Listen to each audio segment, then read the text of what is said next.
It was a brisk winter morning in early December, just a few days before Christmas, near Buckingham Palace. The air was crisp, and the courtyard was alive with the sound of tourists snapping pictures and chatting excitedly. Among the crowd, a street fighter named Dylan walked in, his presence unmistakable. Fresh from a recent victory, he moved with the kind of confidence that only a seasoned brawler could have. His eyes scanned the crowd, then fell upon one of the royal guard standing stoically, his face expressionless, his body unyielding. A smirk tugged at the corner of the street fighter's mouth as he sized up the guard. Just another guy in a uniform, the fighter thought to himself. He's probably scared of real fighters. With a bold swagger, he moved closer to the guard, his chest puffed with pride. He stopped a few feet away and tossed the ball from his hand, letting it spin on his fingers. His voice rang out, drawing the attention of nearby tourists. "Hey, mate," he called, his accent thick and brash. "You ever been in a real fight? I bet you've never faced someone like me." He looked the guard up and down, his expression mocking. "You just stand there like a statue, huh? Scared to get your hands dirty? I'm a real fighter. You think you can handle this?" With a final glance at the unflinching guard, the street fighter cracked his knuckles. "Come on, let's see what you're made of. You're no match for me, I promise you that."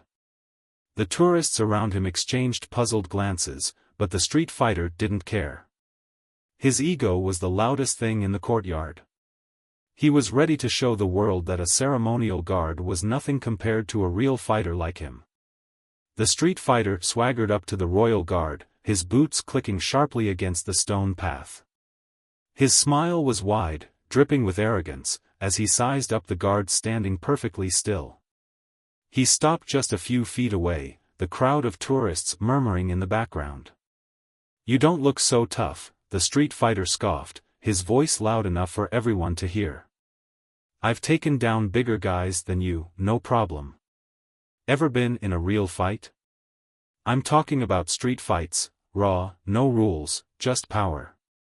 I've crushed every opponent I've ever faced." He took a step closer, his eyes glinting with challenge. "You're just standing there, acting all tough in your fancy uniform, but I don't see any strength in that. I'm the real deal, man. I can break you in half." The street fighter's chest puffed up, and he laughed to himself, knowing full well that the guard wasn't going to move, wasn't going to respond. He reveled in the silence. "You think you're a soldier?" he continued, eyes narrowing. "I've fought guys bigger and meaner than you. Let's see if you can handle someone like me. Prove it." But the royal guard didn't move a muscle. His eyes remained fixed forward, his posture as rigid as ever. He didn't react to the insults or the challenge, as if he hadn't even heard them. The street fighter's mocking words seemed to bounce off the guard, absorbed by his unshakable discipline. This lack of response only made the street fighter more determined. He grinned, thinking to himself, "This guy's not going to back down. I'm going to have to show him just how wrong he is." With a burst of energy, the street fighter lunged forward, throwing a powerful punch aimed directly at the royal guard's midsection. His fist cut through the cold air, driven by all his strength and confidence. This was supposed to be easy, he had taken on tougher opponents, and this guard, standing motionless, was no different. But the royal guard didn't move. Not an inch. The punch missed completely, the force of the street fighter's momentum carrying him forward. His fist passed right through the air where the guard had been, but the target never flinched, never even reacted. The street fighter's eyes widened in disbelief as he realized, too late, that his attack had failed. Before he could stop himself, his body was in motion, too far gone to adjust. His feet slid out from under him, and with a loud crash, he slammed into a stone pillar nearby. The impact rattled his bones, sending a shock of pain through his chest. His vision blurred for a moment, the sudden jolt leaving him disoriented. His breath came in sharp gasps as he tried to regain control. For a few seconds, he struggled to collect himself. His muscles ached, and the adrenaline that had surged through him moments before began to fade. He pushed himself up, his hands bracing against the pillar, shaking off the dizziness. His head swam as he finally stood, but his eyes locked onto the royal guard, still standing at attention, unmoved by the entire scene. It hit him then, this wasn't just another easy opponent. The royal guard's composure, the perfect stillness, was unlike anything he had faced before. The street fighter wiped the sweat from his forehead, his breath heavy. Something inside him shifted. This wasn't going to be as easy as he thought. Fury replaced the street fighter's shock as he pushed himself off the pillar. His pride, wounded by the failed punch, burned hotter than ever. He wasn't going to let a man standing still make a fool of him. This time, he wouldn't hold back. Enraged, the street fighter charged at the royal guard once more, his eyes fixed on the unmoving target. He threw a quick jab, followed by an uppercut, his fists flying faster than before. The royal guard didn't flinch, didn't even move. The street fighter's anger grew as his wild strikes sailed through the air, missing the guard entirely. He swung again, a flurry of punches, left, right, all aimed at the guard's torso and head, each punch more desperate than the last. But the royal guard remained calm, his eyes fixed forward, his posture rigid. He moved only when necessary, each movement so controlled it seemed almost effortless. With a slight shift of his body, the guard dodged the street fighter's first punch.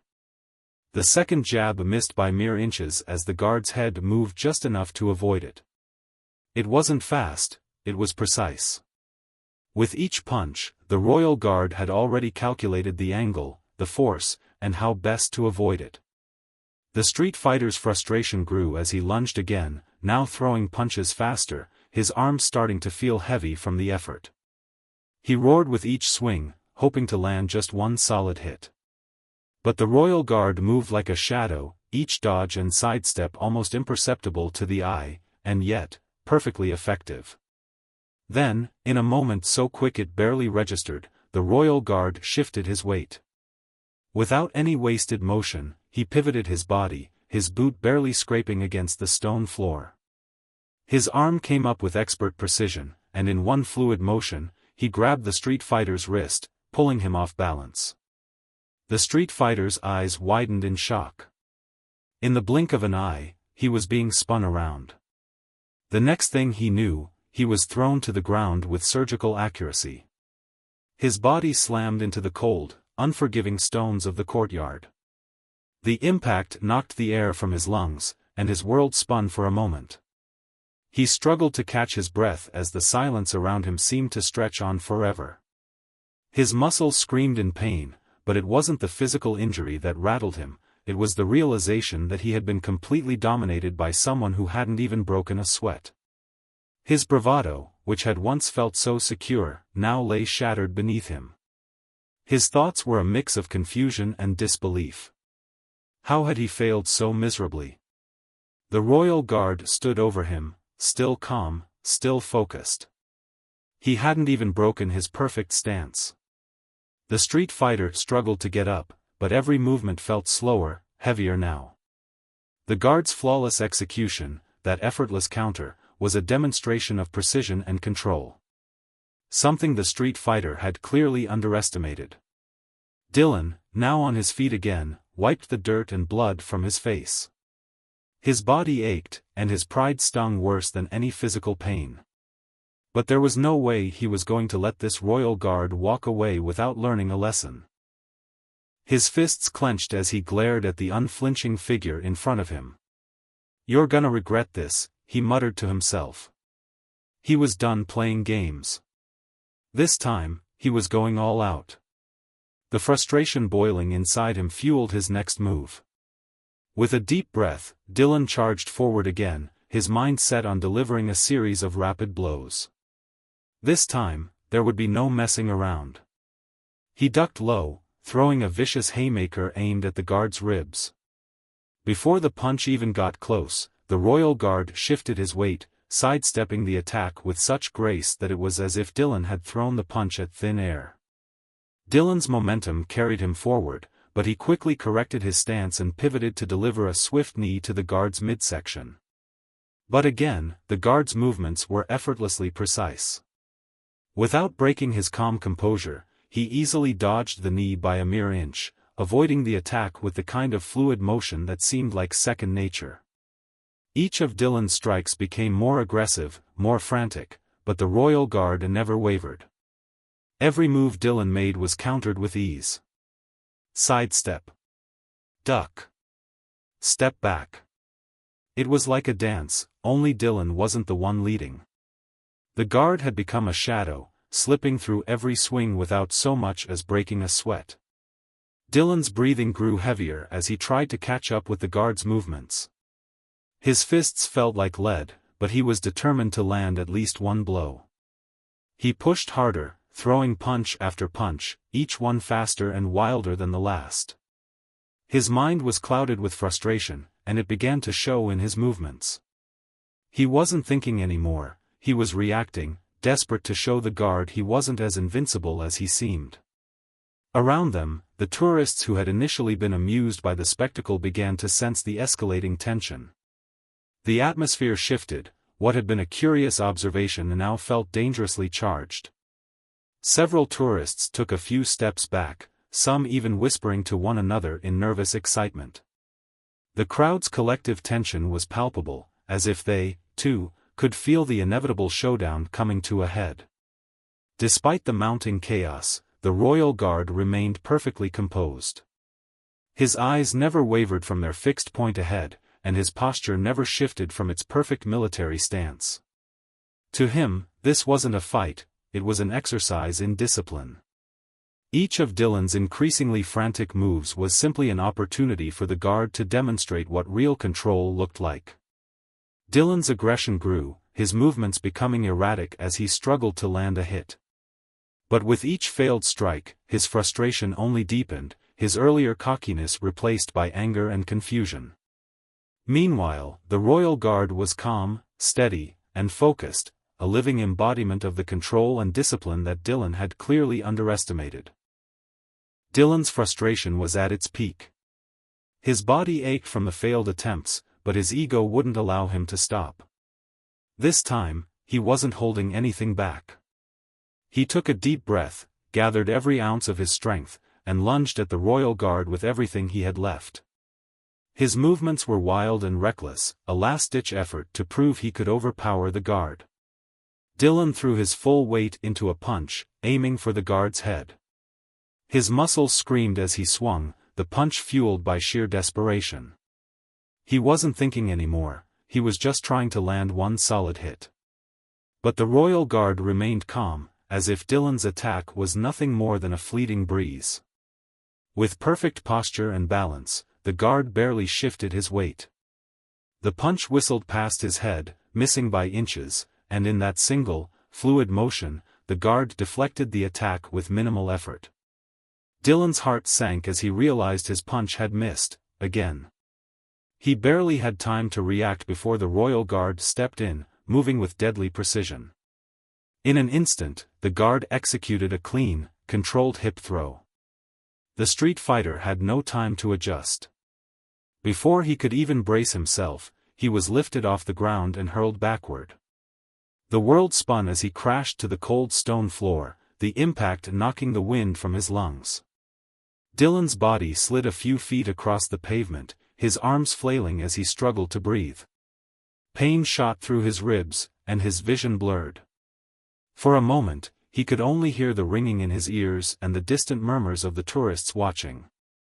He lay there, dazed and bloodied, trying to make sense of what had just happened. The royal guard stood over him, unmoved and unshaken.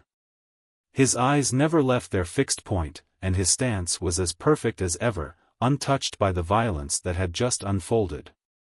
Dylan's hands trembled as he tried to push himself up, his body refusing to cooperate. His pride, once so unbreakable, now felt like a distant memory. The anger that had burned inside him was replaced with confusion and disbelief. This wasn't just about strength. It was about control. Discipline. The Royal Guard hadn't needed to use brute force. His every move had been calculated, precise, and intentional. Dylan had underestimated the power of that quiet stillness, the years of training that had made the guard a master of his craft.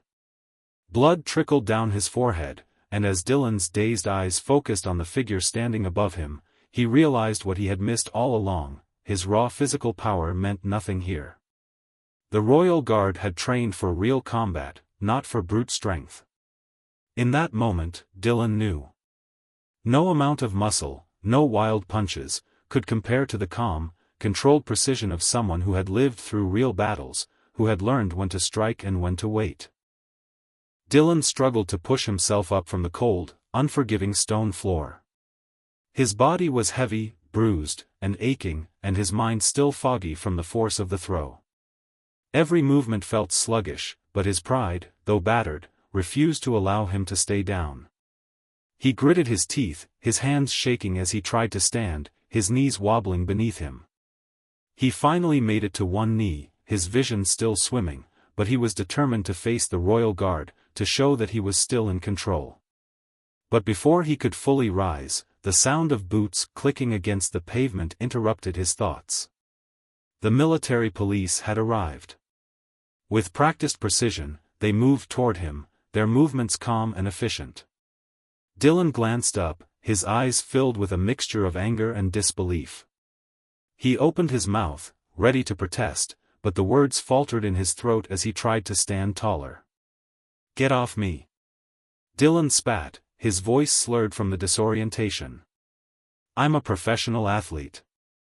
You can't just do this." But the military police didn't even flinch. They approached him with the kind of cold professionalism that only came from years of training. One officer stepped forward, placing a firm hand on Dylan's shoulder, while the other calmly secured his arms behind his back. The man's grip was firm, but it wasn't rough, it was controlled, measured, and Dylan couldn't shake free. He tried to jerk away, but his limbs were still weak from the fall, and every muscle in his body screamed in protest. The officer simply tightened his hold, guiding Dylan forward with minimal effort.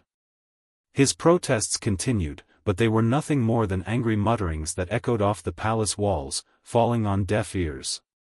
The Royal Guard, who had been the object of all Dylan's rage just moments before, stood silently by.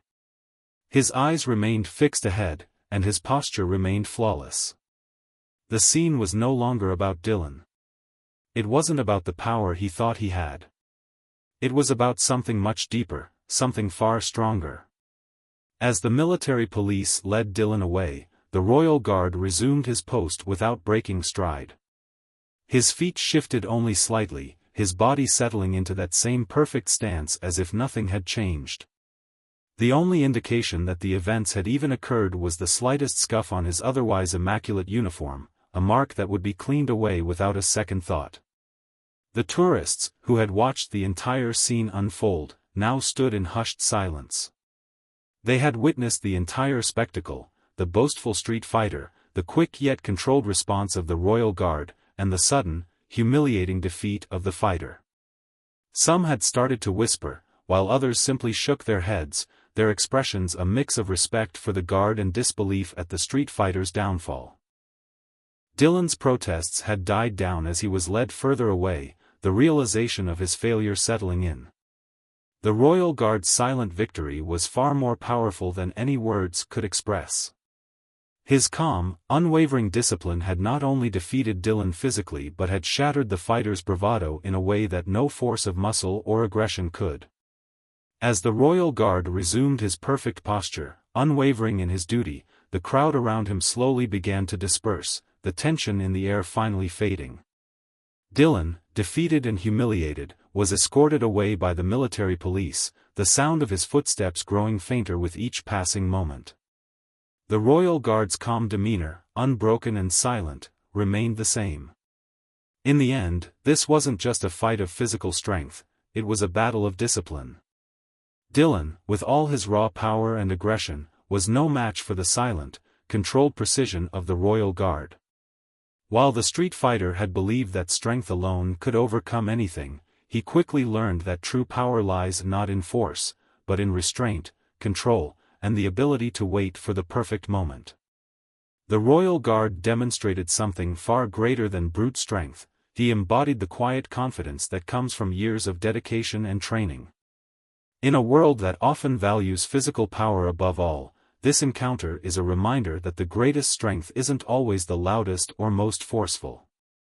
It's the strength to remain calm, composed, and focused, no matter the challenge. True power is measured not by how hard you hit, but by the discipline to know when and how to strike. So, what does this story teach us about strength and discipline? What does true power really mean? Is it in physical might, or is it in the quiet control we often overlook? We'd love to hear your thoughts. Share your reflections in the comments below. What did you take away from the Royal Guard's calm and precision? If you enjoyed this story of discipline and strength, don't forget to like this video. Your support helps us bring more stories of courage, control, and true power to you. And, if you haven't already, be sure to subscribe to our channel. We bring you powerful stories that remind us all that true strength lies not in force, but in the discipline to control it.